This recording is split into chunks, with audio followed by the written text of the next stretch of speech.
All right, we'll start with refuge in bodhicitta.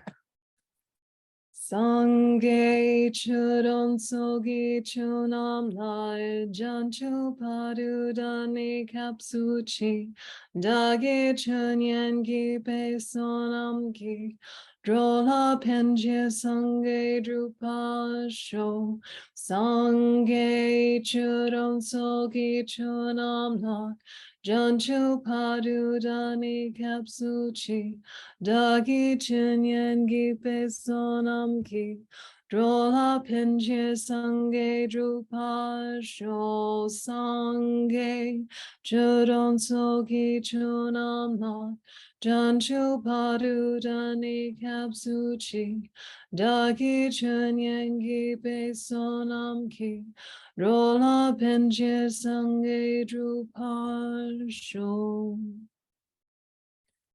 And allowing that to sink in.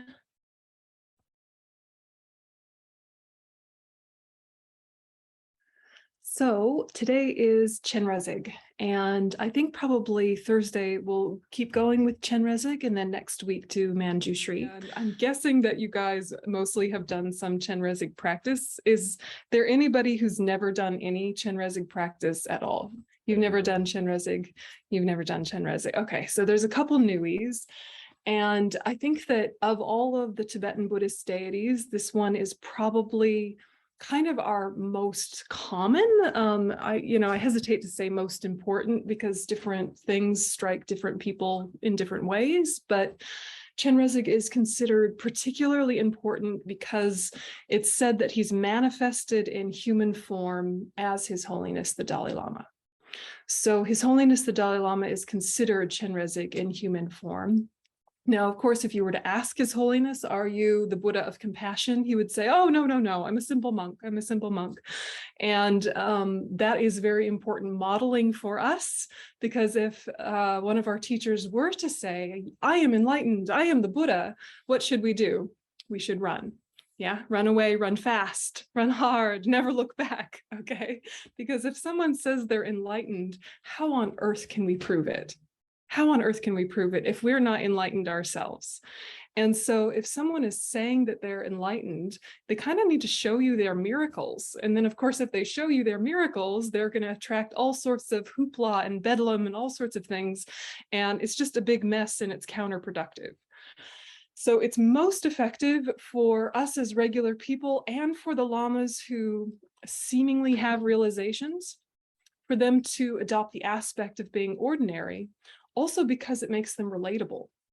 If we think enlightenment is for special magic people that are a little bit different than us, then we can kind of say deep practice is just for them and like put it on the shelf and sort of think, all right, so I'll just do my little ordinary practice, but like special people can practice Tantra, not me. So by His Holiness saying, I'm a simple monk, what he's really saying is, there's nothing stopping you from doing what I'm doing. Yeah. And also he's showing us that we cannot take another person's measure. And so it's much more, I guess, productive or efficient or humble or useful, however you want to frame it. It's better to say, I'm like everyone else. Because the truth is that all of our minds are of an identical type. It's just some of us have trained our minds and some of us haven't. And just like life, sometimes it's not so linear. So we might have actually been very realized beings in a past life. We might have developed calm abiding. We might have had all sorts of magical abilities. And then what happened? We got distracted and we backslid, and we were lucky enough to wind up a human being again. And now it's all we can do to just kind of like watch the breath for a few minutes without going nuts. So, realizations of some types you don't slide back from, but a lot of them, unless you keep putting in effort, you can kind of decline. So that's also good to know. So if someone says to you that they're enlightened, run away. Okay, right? Does that make sense? Yeah. And so, it's not just like a false humility and like kind of a sweet kind of modesty. It's actually a very skillful modeling for all of us. Yeah. And we know then if we're Buddhist and we have Buddhist lay vows or Buddhist monastic vows, that one of the vows that probably everyone has is not to lie. And what is the way that you break that vow from the very root? You know, we transgress it in a million different ways, just little white lies, little fib, you know, purify, restore. To break it at the root is to tell a great lie, which is about your spiritual attainments. So if you make out to be more realized than you are, that breaks that vow at the root, and it's an incredibly heavy misdeed.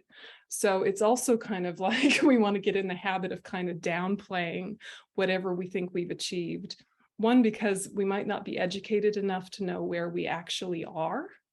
But two, you know, if we kind of do overestimate, people might trust us and follow us, and we actually don't know what the heck we're doing, and we might lead them astray. So it's better to kind of downplay, and even maybe not to talk about your practice with anyone other than spiritual mentors and maybe Dharma friends. Maybe, but even with Dharma friends, it can be a little bit complicated because other Dharma practitioners might get kind of jealous or competitive, or they might feel like they're not doing well, or they might doubt you and think that you're full of yourself. So it's kind of like, in terms of your own realizations or lack thereof, that's kind of a conversation better for, you know, the Sangha or your spiritual teacher, your gurus. It's just a bit more clean, clear, less problematic. Yeah. So anyway, that's a side note. But so when we say His Holiness the Dalai Lama is the Buddha of compassion, we say that with kind of a, let's just, you know, leave that in ambiguity, and maybe, and of course, if you hear His Holiness teach, you think that is an amazing being who has amazing qualities, but also he's representing what we ourselves as ordinary people can do with our minds. He's a representative of our own potential, and that's a far more accessible way of relating. It can really inspire the mind to think the Buddha of compassion is in human form, and if that does it for you, think that way. But it's also probably not something to be saying to your non-Buddhist friends, because they might not really get it, and it might cause all sorts of issues, right? But because His Holiness is seen as the Buddha of compassion, and Chenrezig is kind of the main deity of Tibet and Tibetan Buddhism, it's going to keep coming up again and again. So it's good to kind of figure out who is Chenrezig and why is this practice so important. Okay, so before we get into it, there was just a question that was sent to me via email, and so I want to make sure I address that right off the bat, and then we'll go into Chenrezig stuff. So the student was saying, I was wondering if sometime during the course you could help me have clarity on a big picture question. I understand that the Lamrim Chenmo was written as a base or preparation for engaging in Tantra. I understand too that Tantra is meant to be a quick path, which for some could mean enlightenment in one lifetime after many previous lifetimes of practice. So it seems like Tantra would be the main practice, while never leaving Lamrim and the foundational practices entirely behind, leading to nirvana and full awakening. What I'm confused about is how Mahamudra or Dzogchen fits in, as it also seems to be talked about as a quick path to enlightenment in one lifetime, especially by other Tibetan schools of Buddhism, especially the Kagyu and Nyingma. So is practicing one or the other simply a personal preference, or are they meant to be complementary and both practiced after Lamrim studies and practice? It seems that other schools of Buddhism practice both, but tend to focus more on Mahamudra Dzogchen, whereas Gelugpas focus mostly on Tantra. Did Lama Tsongkhapa practice Mahamudra? Do you know his views on practicing Mahamudra versus Tantra? It seems like once a practitioner begins to engage in either of these practices, there is just so much to practice that doing both would become too spread out and not deeply engaged. Yet by excluding one or the other, one would lose out on some powerful practices. Thanks for any help understanding all this. Dzogchen Mahamudra, for those of you that don't know, is basically using the mind as your object of meditation and seeing that it's empty of inherent existence. And this is done in a number of different ways. Some of them work through an analytical process and arrive at a kind of an experiential place of viewing the mind and understanding that it's empty and holding the mind on that.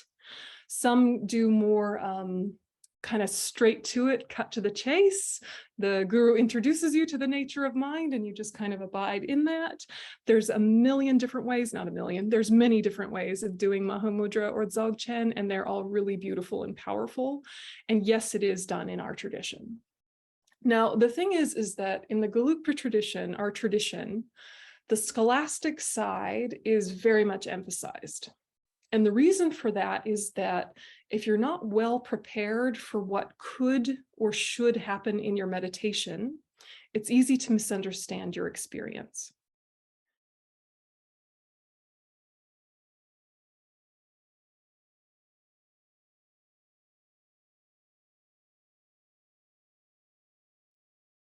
So you might have, like a lot of us have had, a nice blissful meditation, kind of like observing the mind, kind of thinking that it's empty, and just kind of feeling kind of half spacey, half blissful, just kind of really chill.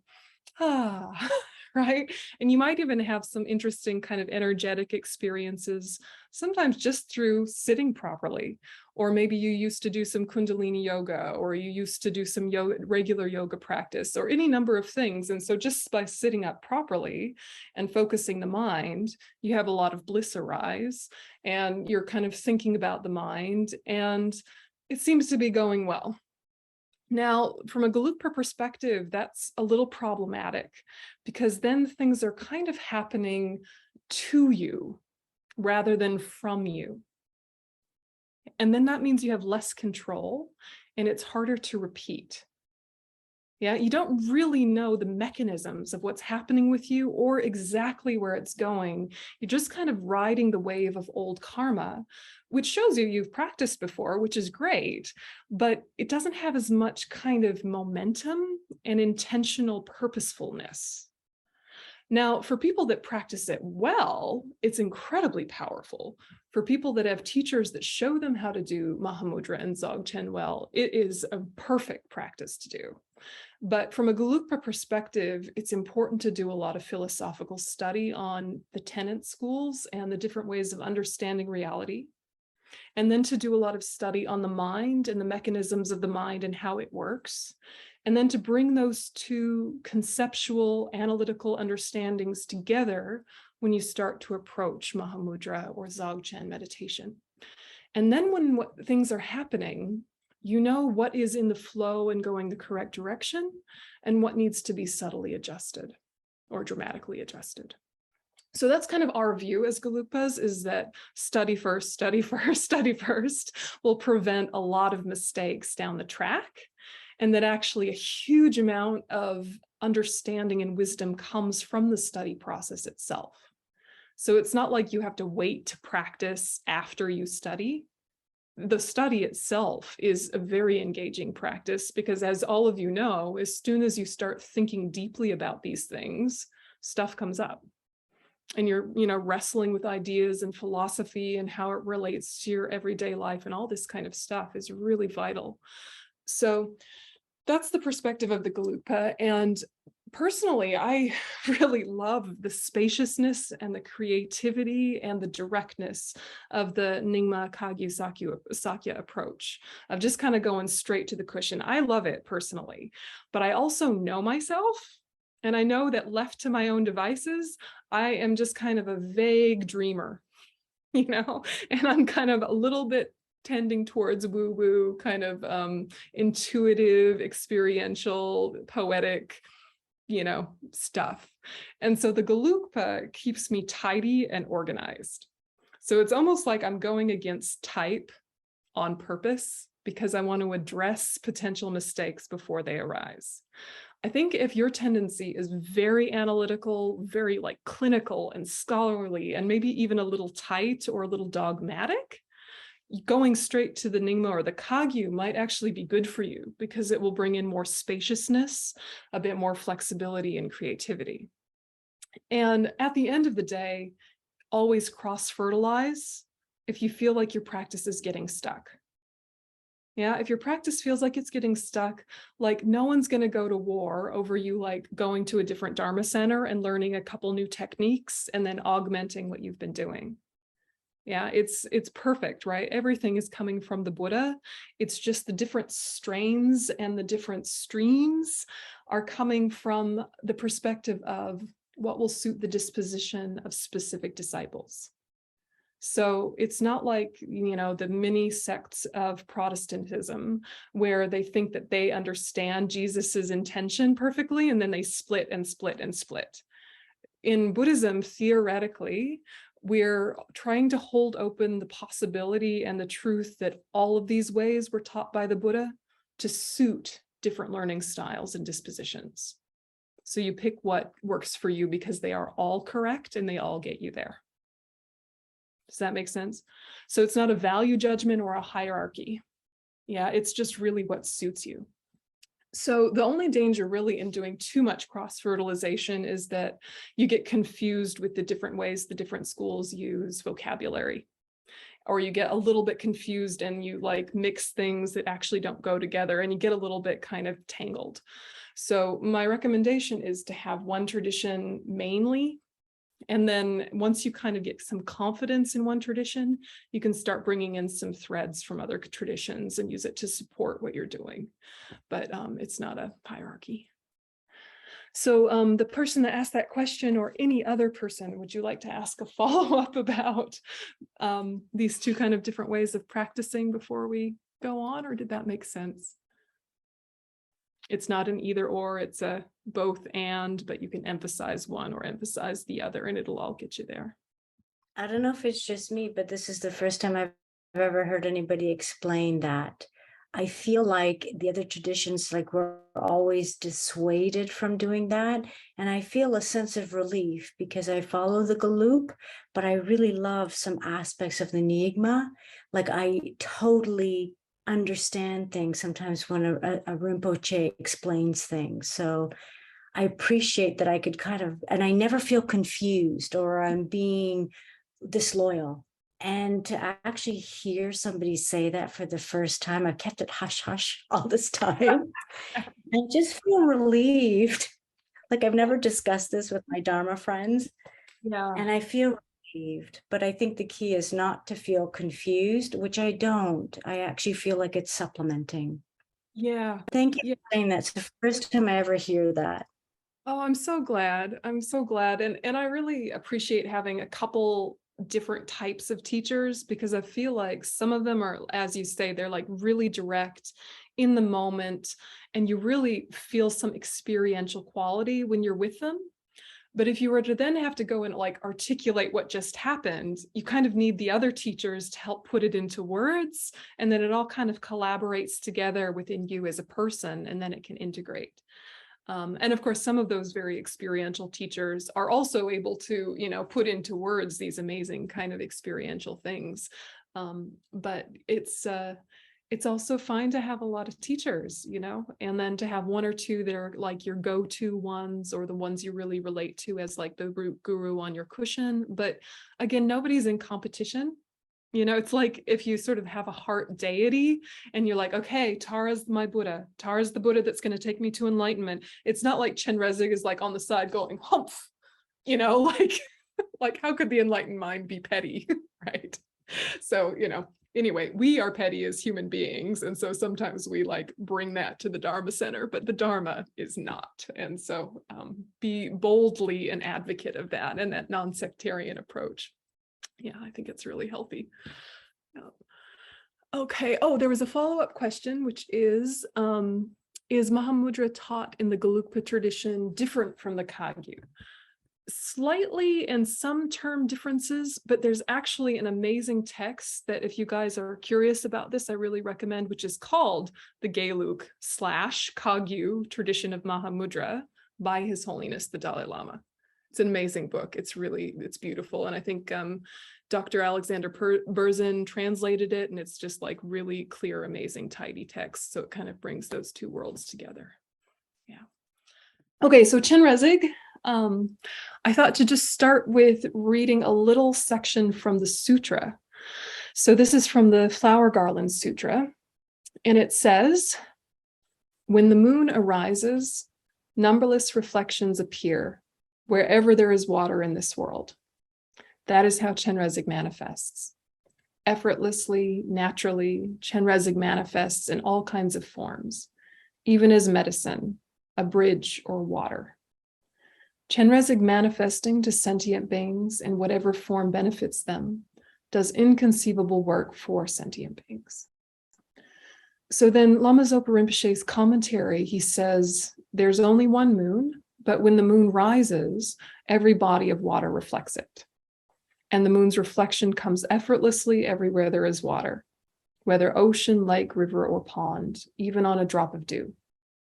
So similarly, since Chenrezig manifests as medicine, bridges, water, and other things, there is no doubt that Chenrezig manifests as our virtuous friend to guide us and give us the opportunity to learn Dharma.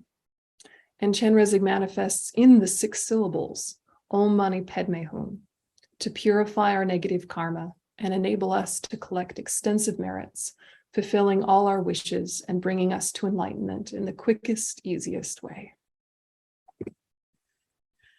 And so the brief explanation is that Om Mani Padme Hum is the mantra of Chenrezig Avalokiteshvara, who is the Buddha of compassion. And the brief meaning is the essence of fully developed and united compassion and wisdom. So whenever you think Chenrezig or Om Mani Padme Hum, you think compassion and wisdom, and that they're together, united, fully developed. So what are compassionate wisdom? It seems like those are very obvious questions, but I think it's important to be clear. Why do we need them both? Seems self-evident, but again, we need to be clear. And what happens without them? So if you just sit for a minute, like, we know what compassion and wisdom are. We're adults, we've lived in the world, we're Dharma students, but specifically, what are they? Explain it back to yourself. Yeah, just sit analytically and say, compassion is, wisdom is.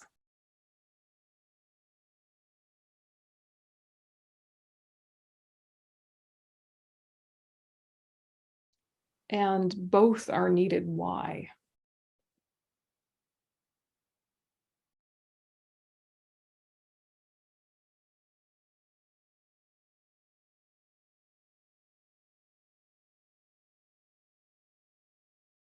And what happens without them? Both of them, either of them, what happens?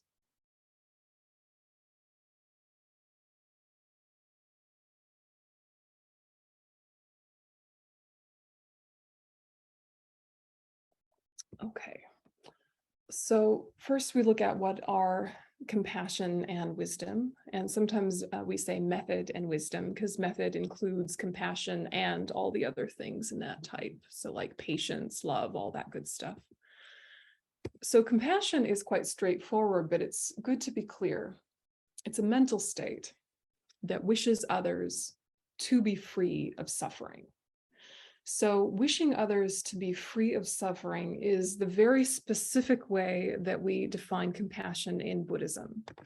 And sometimes people who are Buddhist adjacent, or like Buddhist in psychology or Buddhist in any number of things, will say that it's like suffering with, which is basically like empathy.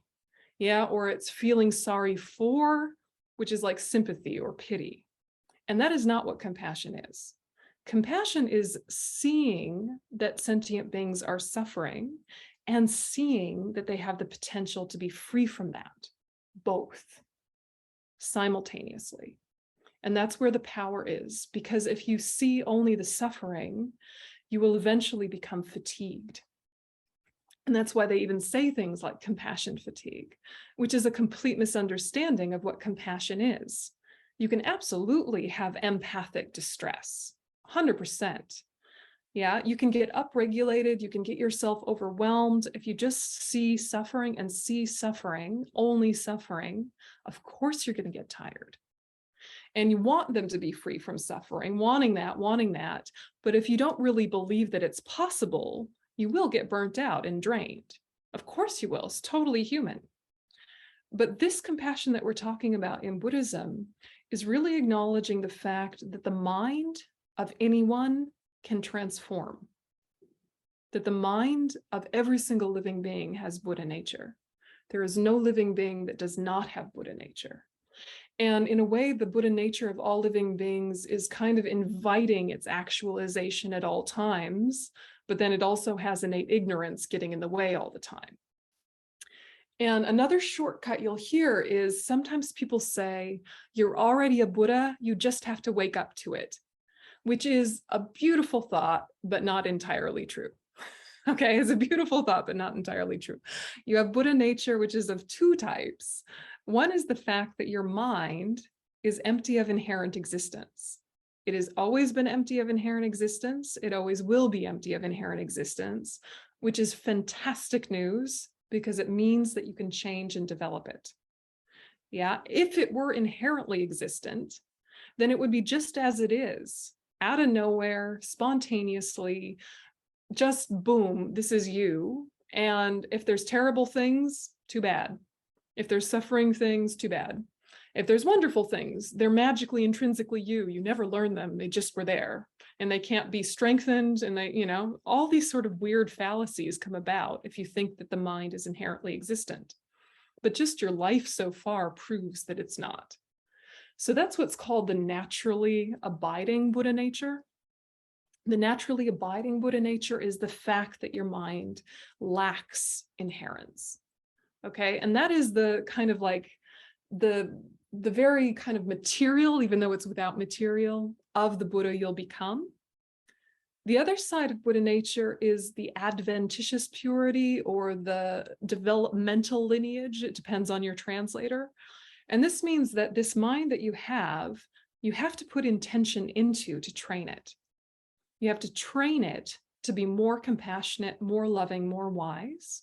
And you have to train it out of anger, attachment, jealousy, pride. But you can, so that's great, right? It's not like anything about you is stuck, even if it feels that way. It's just a strong, strong habit if it feels stuck. Yeah.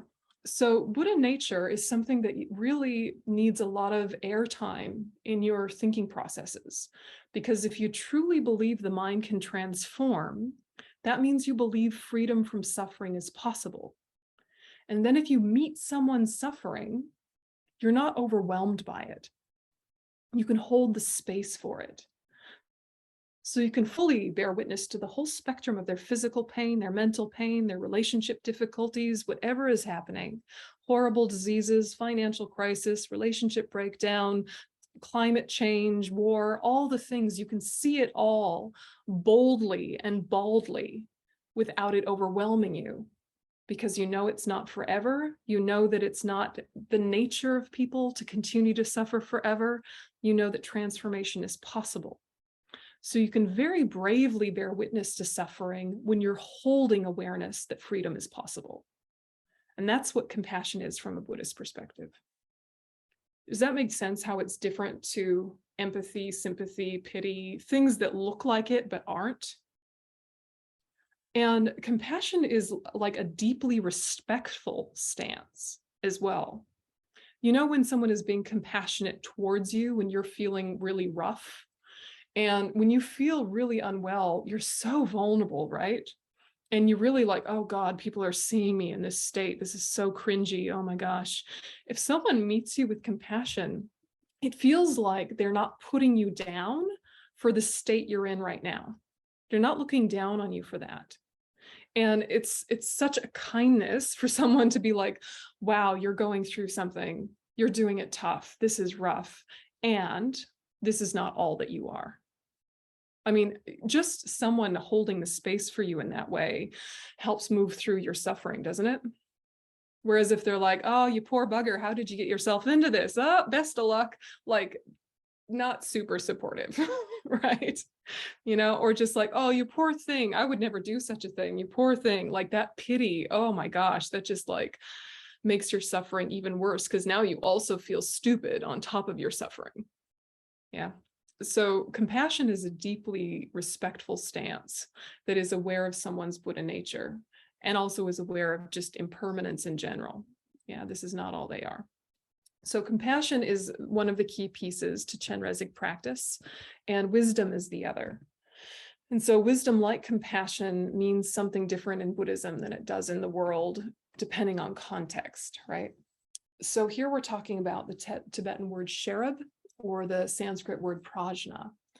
And the Sanskrit term prajna and its Tibetan equivalent sherab have different applications depending on context. So it's like we don't really have enough words in English. So in the Abhidharma taxonomy of mental factors, prajna refers to a specific mental factor that helps evaluate the various properties or qualities of an object. An object in this context can mean any number of things, not like physical objects only. Yeah, objects of the mind. The term can refer simply to intelligence or mental aptitude, but in the context of the Mahayana path, prajna refers to the wisdom aspect of the path, constituted primarily by deep insight into the emptiness of all phenomena. So we're talking about the wisdom realizing emptiness in this context. So hence the term prajna and its Tibetan equivalent are translated variously as wisdom, insight, or intelligence, depending on context. So this wisdom is going together with what's already true. So that one part of your Buddha nature, that naturally abiding potential, that is the fact that your mind is empty of inherent existence. And then you need to realize that. Right? So your mind is empty of inherent existence. It always has been, it always will be. Knowing it or not knowing it doesn't change it. But once you realize that the mind is empty of inherent existence, then you begin real work in that developmental Buddha nature. Yeah, so you're realizing that the mind is empty of inherent existence. That's the wisdom that we want. Yeah, because that helps cut the very root of the problem. The very root of the problem being grasping at an inherently existent self, which causes all the other problems in our life. Yeah, if we didn't hold the self to be inherently existent, we wouldn't have dualistic thinking of self and other, which then turns into paranoia, suspicion, or neediness and craving, all this push and pull nonsense of the rest of our life. Yeah, so the mind is empty, but we need to realize that. That's what we're talking about here with this wisdom.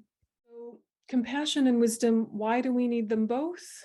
In Mahayana Buddhism, the union of method and wisdom is central to understanding and practicing the path to complete enlightenment, Buddhahood, as well as in Tantra specifically, creating the causes for the form and wisdom bodies of a Buddha. Okay, so you need both because sentient beings need both aspects of you. So method refers to the altruistic deeds of a bodhisattva, including the cultivation of compassion and the awakening mind, or bodhicitta. Wisdom is the wisdom aspect of the path, primarily deep insight into emptiness. Okay, so then the big question is what happens without them? Okay, and of course, like your mind says, well, everything bad happens without compassion and wisdom. Every problem you've ever experienced is because of the absence of compassion and wisdom, either yours or someone else's. But specifically, or most primarily, just sit for a minute. When there's no compassion, what's there instead? And when there's no wisdom, what's there instead? For you as an individual.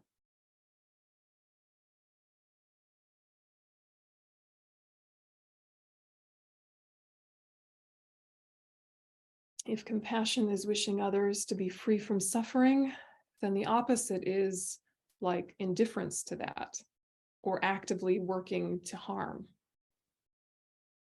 If wisdom is understanding the reality of things, which is that they are empty of inherent existence, then the opposite is ignorance that holds them to be inherently existent. So without compassion and wisdom, you have the two demons and they perpetuate. The twin demons, or the two demons, are self-cherishing and self-grasping. So basically the absence of compassion and the absence of wisdom, you have these default settings that come from our innate ignorance. So self-cherishing is the deeply ingrained thought that cherishes the welfare of your own self and makes you oblivious to others' well-being. This is one of the twin demons that lie within our heart and serve as the source of all misfortune. Self-grasping, then, is instinctively or innately believing in the intrinsic existence of your own self, as well as of the external world. Self here means a substantial, truly existent identity. The wisdom that realizes emptiness eliminates this self-grasping. These two thoughts, self-cherishing and self-grasping, are the primary focus of combat in mind training practice. Okay, so compassion and wisdom are both needed to overcome self-cherishing and self-grasping, as well as to create the cause for the wisdom and form bodies of a Buddha. So therefore, we do practices related to Chenrezig, the Buddha of compassion and wisdom. Okay, so this is all chapter 2 now, and chapter 2 is what try and finish this week, reading chapter 2. I'll do a lot of it in class, but see if you can finish it if you have time. It's really excellent. So just kind of like sitting with for a minute, mind training is what we normally talk about in the Mahayana tradition as kind of like the superior practice, lojong, thought transformation, mind training, right? And that's where you get things like the 8 verses of thought transformation and all these kind of like radical reframing methods. A lot of the prayers that we love are mind training, like Guide to a Bodhisattva's Way of Life or the Wheel of Sharp Weapons. These are all mind training or lojong. And Yangtze Rinpoche, I think about a year ago, he was teaching about Tantra and he said something really cool, I thought. He said, lojong, he said that like lojong in the mind training tradition is like thought transformation for the conceptual mind, you know, the words, the poetry, the logic. And Tantra is like lojong for the subtle mind.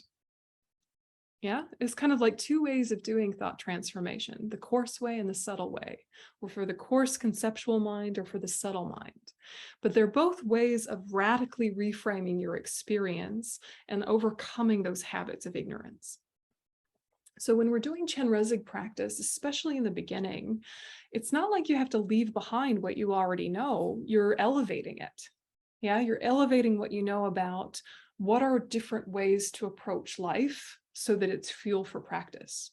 But then what are radical ways to approach my inner energy system and my impulses and the kind of negative habitual thought energy that just arises almost as if without any kind of choice, you know, just like habits of anger, habits of desire, habits of ignorance that just kind of we click into as soon as we lose mindfulness.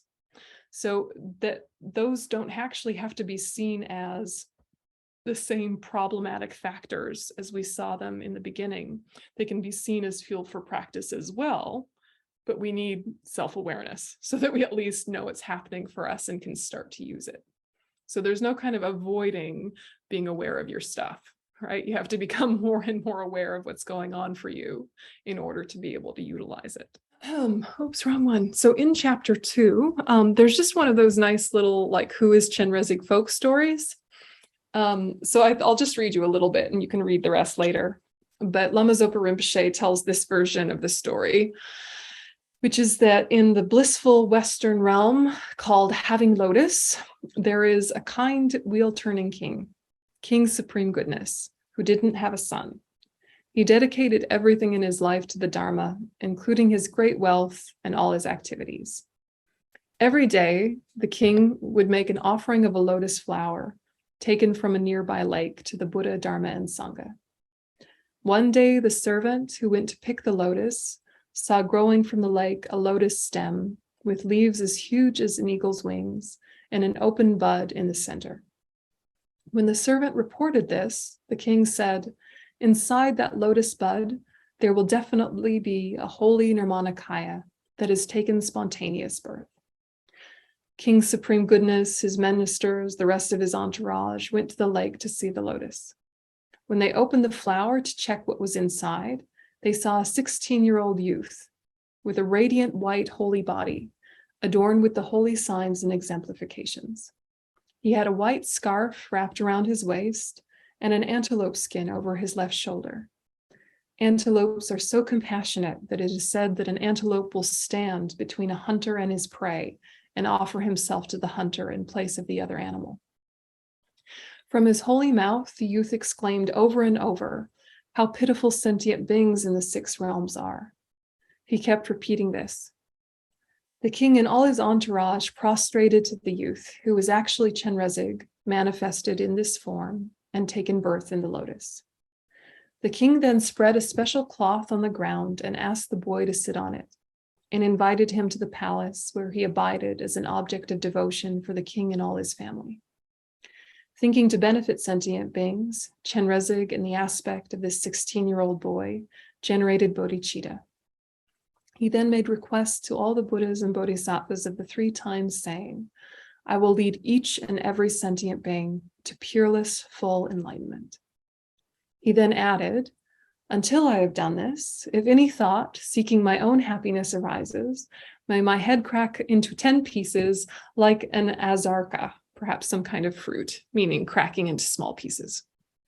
So when Chenrezig made this prayer, Amitabha, Buddha of infinite light, said, I will help you accomplish your work for sentient beings.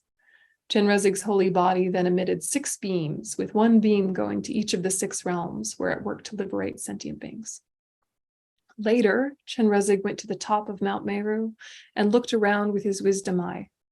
Even though he had liberated so many sentient beings from the 6 realms, when he looked, there still seemed to be the same number of them as before. So again, he sent beams to the 6 realms and liberated sentient beings. With his compassion and wisdom, Chenrezig liberated beings in this way 3 times, but still the sentient beings did not seem to become fewer in number. Chenrezig then thought, it seems that this samsara has no end. Therefore, I will abide in the blissful state of peace for myself. Because thinking this broke his bodhicitta commitment, Chenrezig's head cracked into 10 pieces. The pain was so unbearable that he screamed and wept. Amitabha then came and collected the pieces of Chenrezig's shattered head from the ground, put the pieces together, and blessed them as 11 faces. As you know, one form of Chenrezig has 1,000 arms and eyes and 11 faces. To end samsara, which is beginningless, Amitabha blessed all but one of the faces in a peaceful aspect to subdue sentient beings. For the sentient beings unable to be subdued by peaceful means, Amitabha blessed one face in a wrathful aspect. The face of Amitabha Buddha on the very top of the other head signifies that Chenrezig achieved enlightenment by depending on the kindness of his guru Amitabha. And even after enlightenment, he still had great devotion for his guru. After Amitabha had blessed him, Chenrezig prayed, in order to work for sentient beings until samsara ends, may I have 1,000 arms and 1,000 eyes. Right at that moment, the 1,000 arms and 1,000 eyes manifested. This is just one version of how Chenrezig came to have 1,000 arms and 1,000 eyes. Just as there are many manifestations of Chenrezig, there are many stories about him. In another one, Amitabha had the thought to benefit transmigratory beings. From his right eye, he sent a beam of white light, which transformed into Chenrezig, and from his left eye, he sent a beam of blue light, which transformed into Tara. Okay, so that's a story. That's one of a million versions of that story, right? Sometimes in the story, he makes that same prayer and he says, may I break into 1,000 pieces? And then a demon comes up to him and he says, give me your arm. And Chenrezig chops off his arm and hands it to him with his left hand. And the demon says, you're so rude handing me something with your left hand, the poo hand. That's so rude. And Chenrezig was like, oh my gosh, I just gave you my arm. Sentient beings are impossible. And he lost his bodhicitta and broke into 1,000 pieces and then was patched up by Amitabha. And that's why he has 1,000 arms. So there's a lot of folk stories. There's a lot of beautiful tales. There's a lot of different people who have been kind of called Chenrezig. And at the end of the day, what it's all pointing to is what is the archetypal energy that holds both compassion and wisdom together? And how does that manifest? And more importantly, how do we integrate that within ourselves? So when we're doing Chenrezig practice, we're kind of in a way reaching out to the Chenrezigness of the Dharmakaya mind of all of the Buddhas, all the enlightened beings. We're reaching out and saying, I could use some support. I am suffering. But we're also reaching in and saying, may I be a compassionate, wise presence deeply and fully for the welfare of others, for the people in my life, for all sentient beings. So you're reaching out and you're reaching in. You're wanting support and you're intending to give support. And it's that both directions that the practice is engaging with.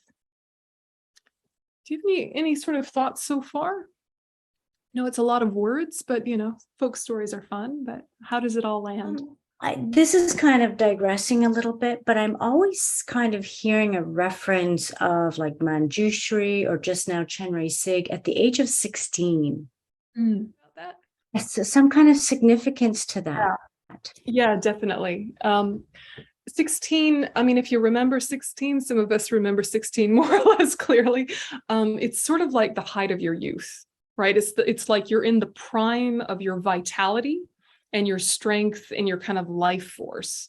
And even though you keep growing after 16 and you might get a little taller and you might get a bit broader and stronger, a little bit of that like life force growing energy starts to wind down a bit, and then you kind of plateau and then dive, right? But like at 16, you're sort of like blossoming with vital energy. Yeah, so 16 is kind of seen like the prime of youth. So you don't have to be literal if you can if you think of a different time that for you embodies the prime of youth and vitality and strength and like life force. That's the main thing. And they say Chenrezig is white. He's white, not white like Caucasian, right? That none of the Buddhas are like flesh colored. They're all odd colors like green and blue and white and all of that. And that is intentional as well. And a lot of this refers to the 5 Buddha families, which we may or may not have time to talk about, but we're kind of pointing to what is the dominant transformational property. So Chenrezig is white, but on the crown of his head is Amitabha, representing his root guru, which indicates he belongs to the lotus family of Amitabha, which means the dominant project is transforming the energy that accompanies attachment into discerning wisdom. And so each of the Buddhas have kind of like the emphasized quality and then all the rest of the qualities of an enlightened mind also. But there's kind of a theme. So for us, it might be that it's much of a muchness, which practice we choose, because they all wind up working for everything. Or it might be that you feel like, wow, I've got a lot of anger right now. Maybe I need to do Manjushri. Oh, I have a lot of attachment right now. Maybe I need to work with Chenrezig. So it might be intentional and directive in that way, or it might be any of them work for all of it. So I'll just pick one that resonates with me and the job will get done. But I think it's interesting to kind of know that they do emphasize a specific energy, because sometimes when you're doing that practice with a lot of intensity, the obstacle related to that Buddha family might become more dominant than usual. So for example, if you're doing a lot of Chenrezig practice, your powers of discernment and warmth and luminosity and all of these cool lotus family factors might actually start to get a bit more strength. But then when you lose mindfulness, you might actually have a little bit more desire and attachment than usual. Yeah, because that's kind of the energy that you're working with. So there's like, just know that. So if you're already having trouble working with one of your energies, sometimes better to do the sutra version of the antidotes until you get stability, and then start working with the tantra versions. There was a question in the chat, which is what you have described about compassion objectless compassion, the wisdom that knows suffering can end, or does this term mean something more? Objectiveless compassion is usually compassion that is married together with the wisdom realizing emptiness.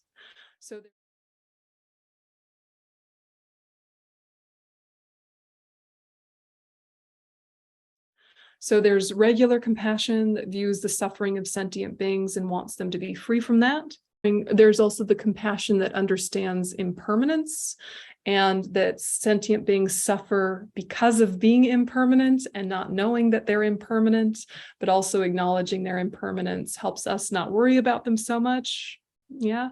And then there's objectiveless compassion, or non-objectifying compassion. And this is the one related to wisdom. So there are kind of three main kinds of compassion, and what your question is referring to is the last one.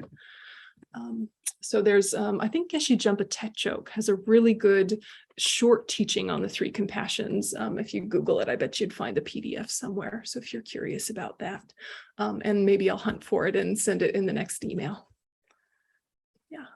Yeah, other questions before we kind of take a little stretch? Venerable, I was just wondering, often I see like compassion and great compassion.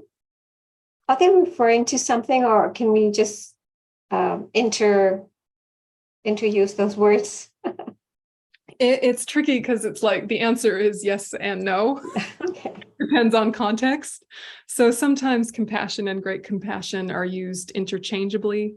Sometimes great compassion is specifically referring to the highest intention, which is not just wishing sentient beings to be free from suffering, but taking personal responsibility to do so. So sometimes great compassion has that elevated thing of the greatest intention, which is the substantial cause for bodhicitta. So like in the sevenfold cause and effect, right? You have halfway down, you get love, then compassion, then great compassion, or the highest intention, depending on your translator, that last step before bodhicitta. So the commentary from my own teacher is that the highest intention and great compassion could be seen as synonymous. Not all scholars will say that. Some of them will say that great compassion is just compassion from a Buddhist perspective. So yeah, it's not as tidy as I would like it to be, because it depends so much on context. But usually if you see great compassion, have that sense of it being elevated, of I want to work for the welfare of sentient beings to remove their suffering, not just hope it gets better, good luck, right?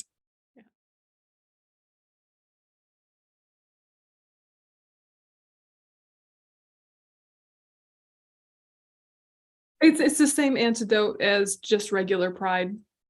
Yeah, so the antidote to pride generally is to see either that all of your qualities are dependently arisen, that everything that is amazing and wonderful is learned, yeah, and is born through experience.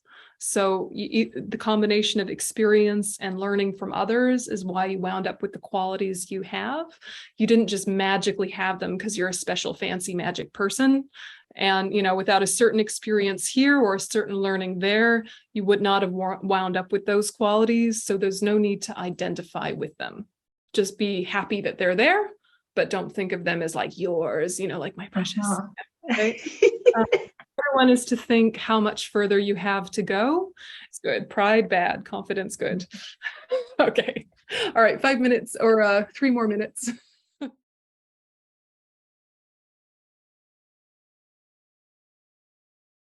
We're going to be doing the meditation that's in the book. And then on Thursday, we'll do a slightly different one.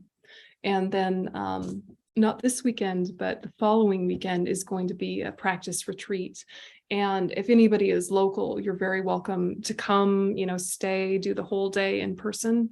And if not, we'll have the online option as well. So on the Vajrapani website are both the in-person and the online options for the retreat. And with this whole series, really come to what you have energy for. Don't feel pressure. If you miss a session, don't feel like you can't then come back or something. It's really spacious and open, and you can easily catch up just by reading the book. So whatever works for you. So today we'll do the meditation that's from the book, and then Thursday we'll do a slightly different one. So just take a minute and get yourself meditation posture. Nice straight back. Let any tension that you might have accumulated, let it settle. Encourage it to release.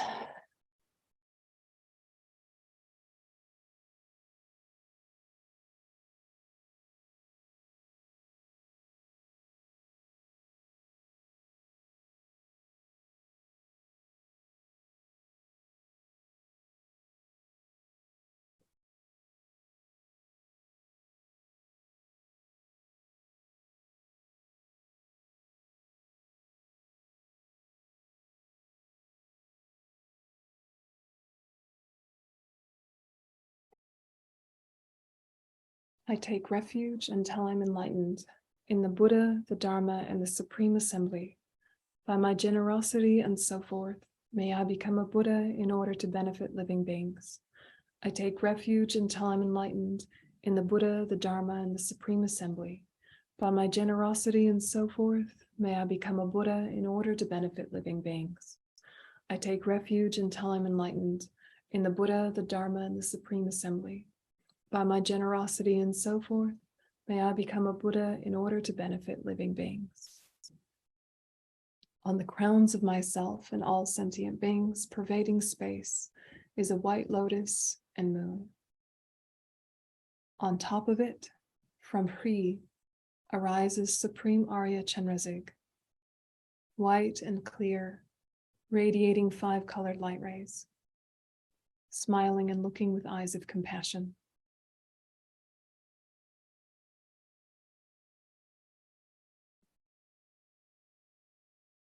Of your 4 arms, the palms of the first 2 are joined, and the lower 2 hold a crystal rosary and white lotus.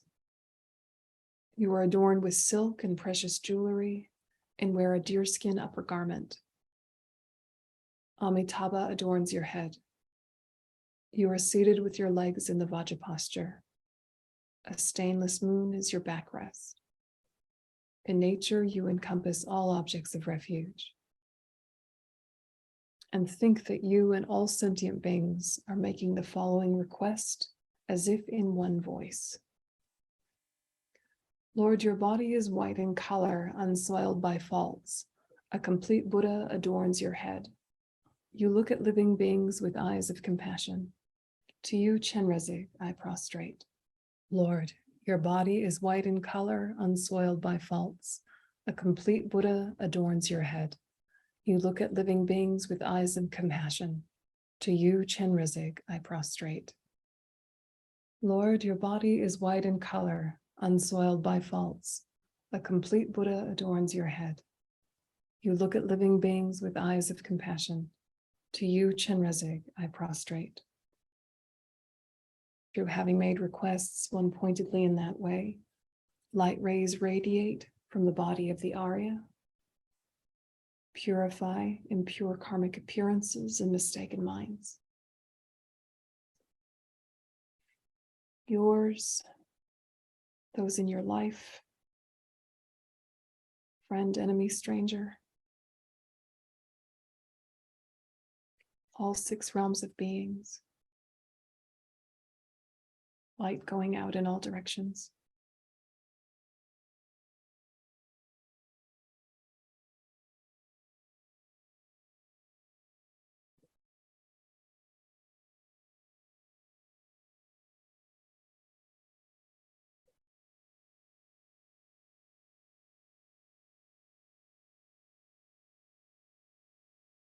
And sentient beings and environments having become purified, the environment becomes Sugavati, Pure Land.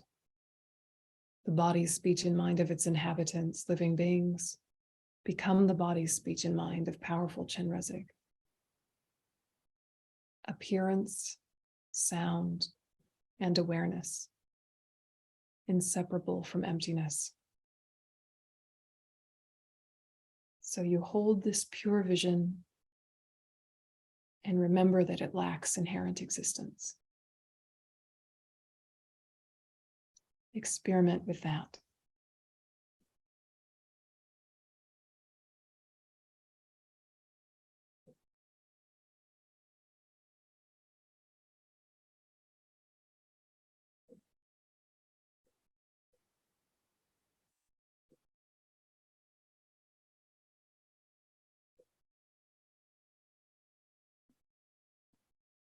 And if you can, hold that beautiful, purified appearance, the Pure Land that will be, the Buddhas that will be, as if it's this present moment already. Remembering that all of it is empty of inherent existence. And add the mantra. Om Mani Padme Hum. Om Mani Padme Padme Hum. Om Mani Padme Hum. Om Mani Padme Hum. Om Mani Padme Hum. Om Mani Padme Hum.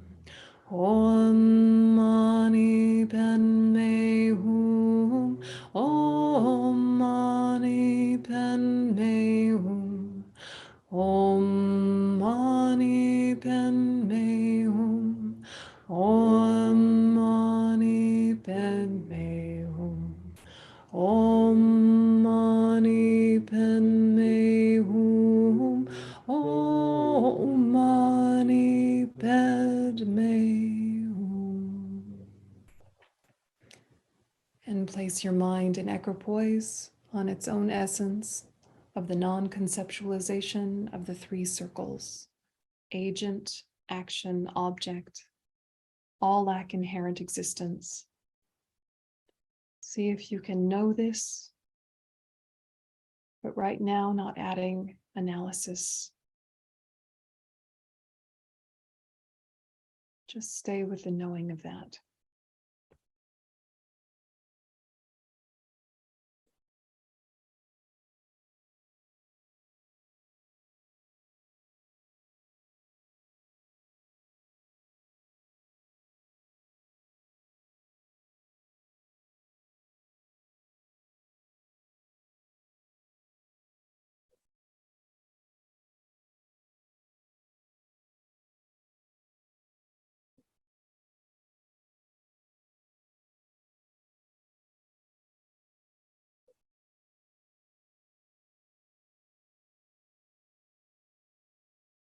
And think the bodies of myself and others appears as bodies of the Arya. Aspect of Chenrezig everywhere. Unless you don't have the empowerment, in which case see Chenrezig above all of our heads.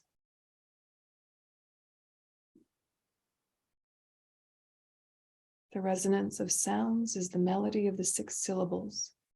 Om Mani Padme Hum. The thoughts and conceptualizations are the expanse of great exalted wisdom.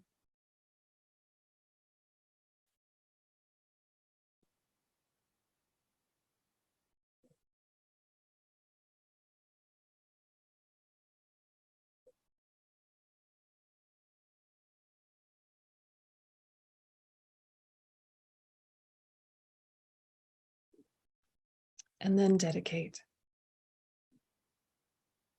Allow all of the Chenrezigs to dissolve and absorb into all of us sentient beings, blessing our body, speech, and mind.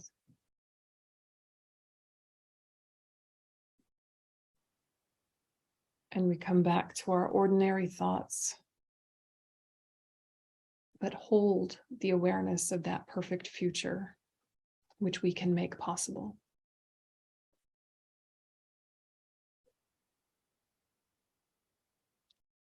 Due to this virtue, may I quickly become powerful Chenrezig and lead all living beings without exception to that state.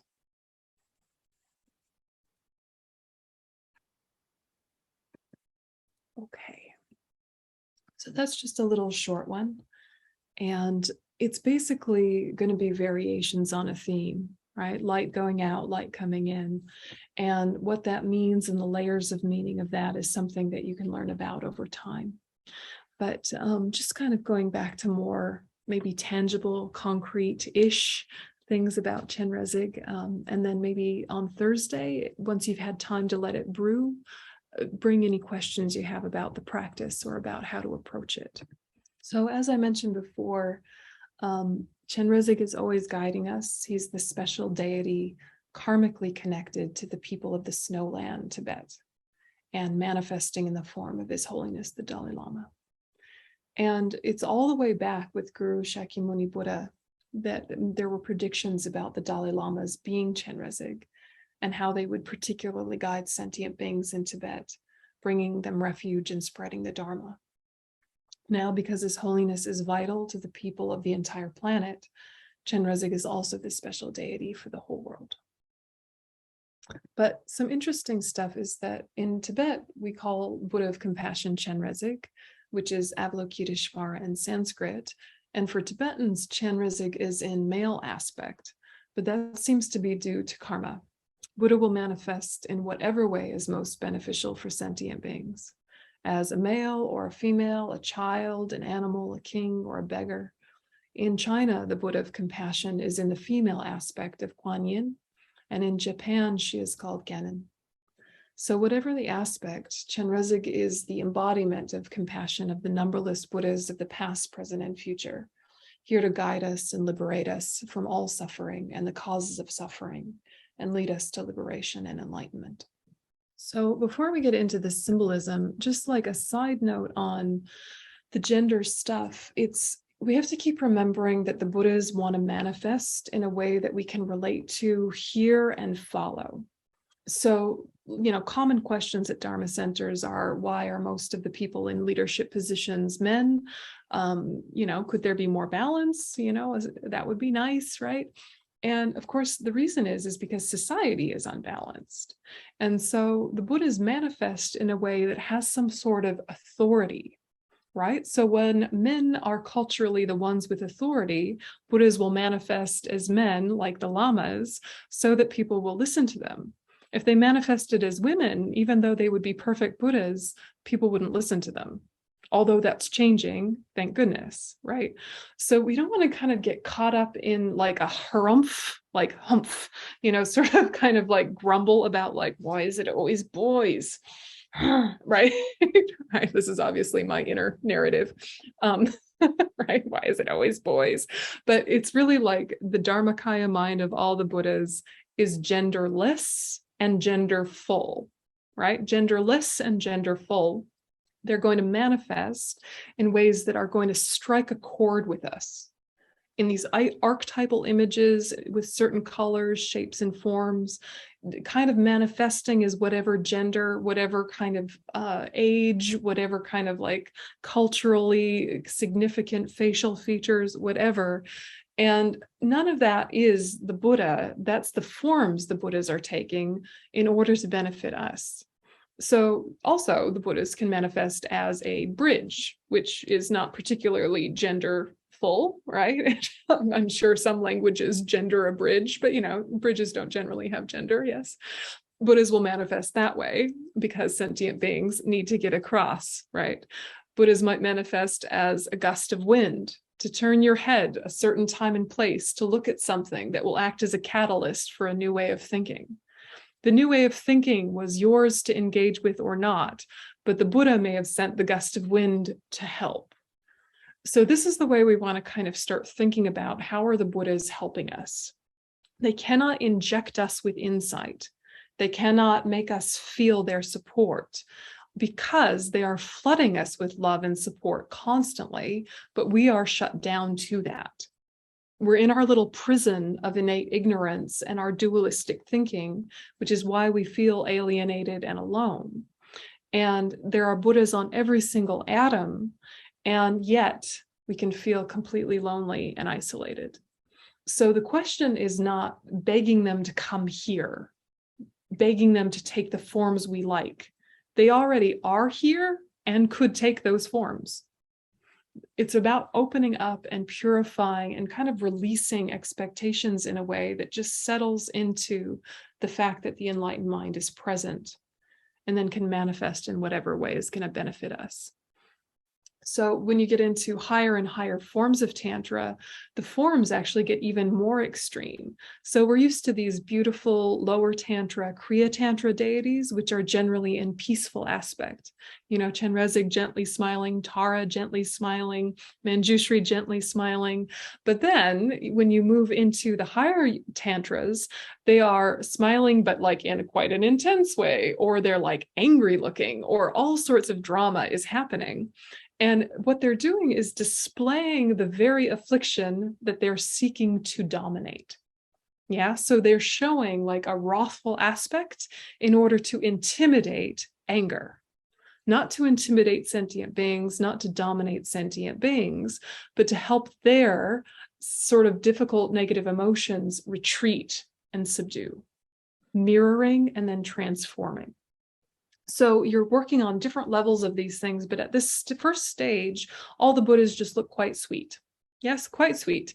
And you could start with that quite sweet level, and then gradually you can work up your strength to working with more and more dramatic depictions, but it's all variations of a theme.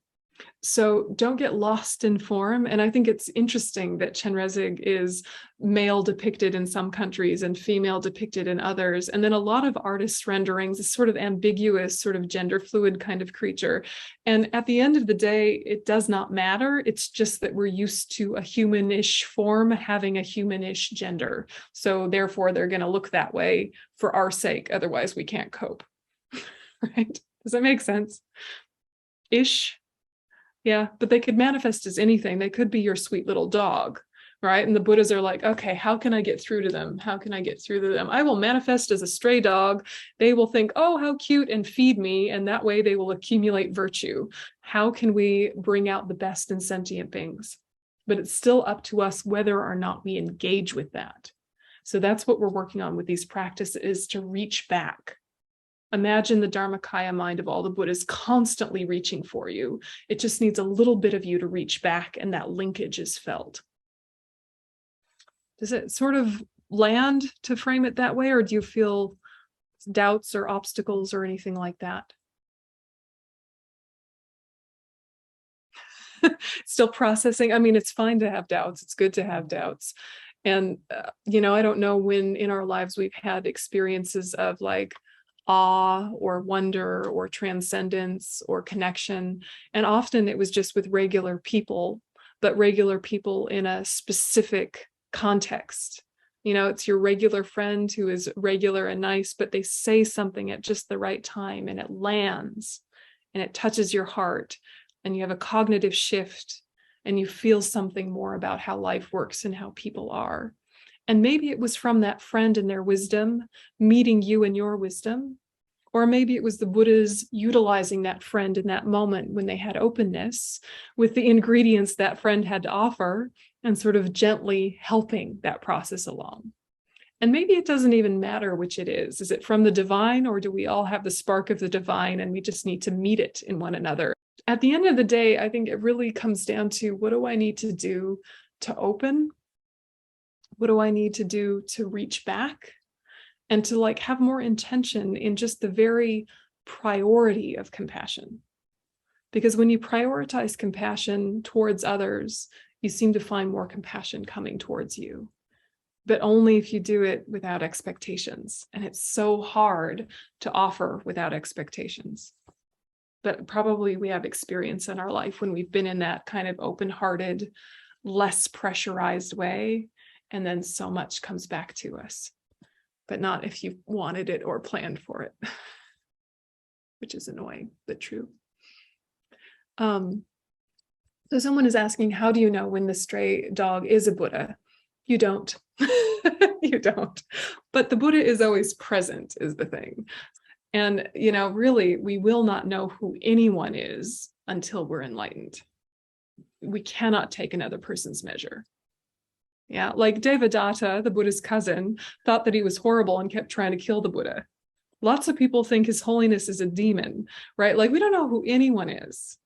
But if you start relating to people's Buddha nature, and maybe not just their Buddha nature, but as if they were already Buddhas, maybe it brings the best out of them.